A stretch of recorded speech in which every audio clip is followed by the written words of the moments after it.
The boy Pharaoh Tutankhamun is without doubt the most recognized pharaoh of ancient Egypt.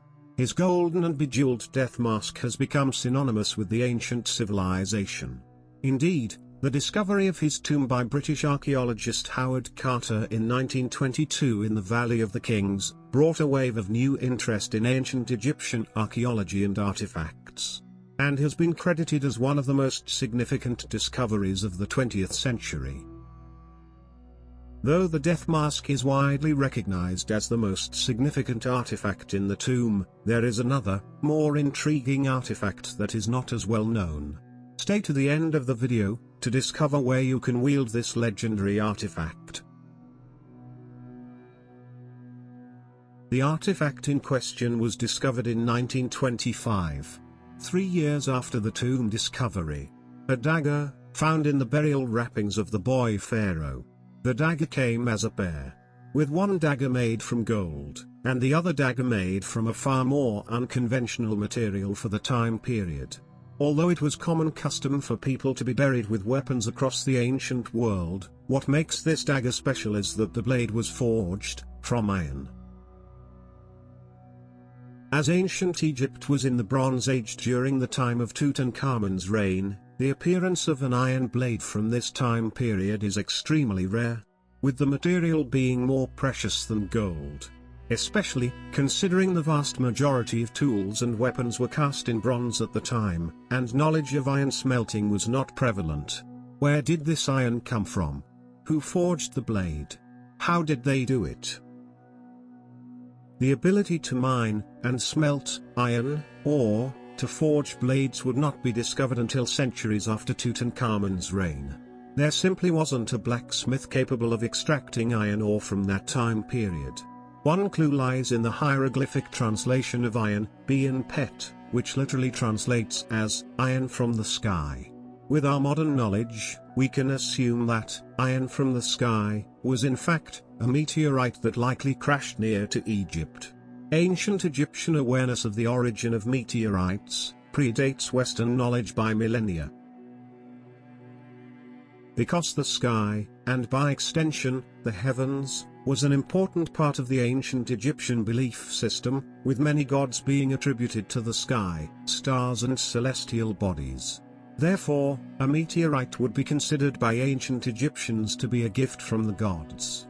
The association between iron and the gods, and the superiority of iron over bronze, resulted in the scarce iron artifacts being used as gifts between rulers of civilizations. Though long speculated to have extraterrestrial origin in the form of a meteor, it is only from a recently published article from the journal Meteoritics and Planetary Science that has confirmed the meteoric origin of Tutankhamun's dagger. The research used a non-destructive technique known as X-ray fluorescence spectrometry to analyze the composition of the dagger.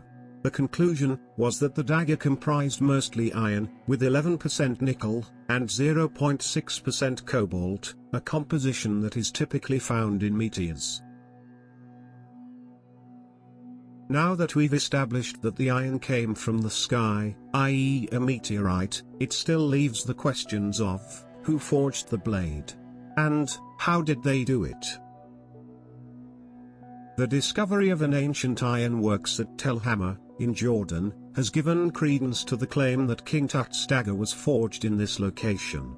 Conversely, it has been disputed as an ironworks by some scholars, claiming that the iron deposits at the site were a byproduct of the attempts to make copper.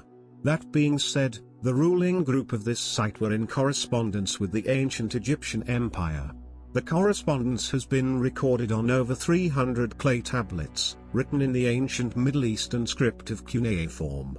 Carved on one such script is a series of gifts given to the ancient rulers of Egypt from various surrounding kingdoms. According to this tablet, the iron dagger was given by King Tushratta of Mitanni to Tutankhamun's grandfather, Amenhotep III. Though compelling, the dates do not match with the mainstream Egyptian timeline, with the site being claimed to exist 300 years after Tutankhamun's reign.